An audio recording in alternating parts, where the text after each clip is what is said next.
Learn about working with the Azure CLI using macOS in this edition of Azure Tips and Tricks. You can easily install the Azure CLI version 2.0 on macOS by using Homebrew.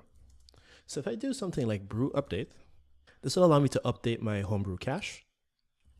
Next, I'll do brew install Azure-CLI. Now the command returns letting me know that I already have a version of the CLI installed.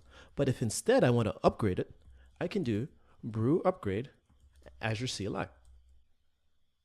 And now Homebrew is going to go through its process of pulling down the new bits and making sure that it's all set up for me here on my machine.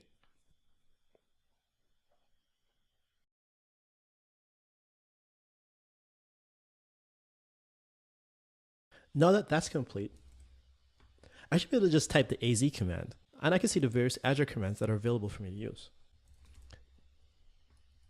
Now, let's say I wanted to do something with Azure App Service.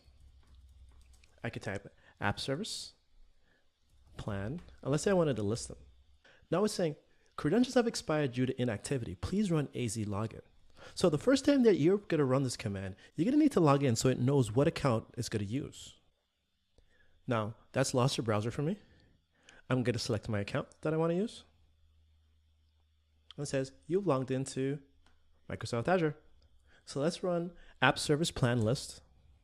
And now the CLI has returned some information to me about some of the various app service plans that I have available. What if I wanted to change this output really quickly and see it in a table instead of just JSON? I could do -O, and now you can see now it's formatted in terms of a table. There are a lot more commands that are available for you via the Azure CLI that will allow you to work with your resources inside of Microsoft Azure.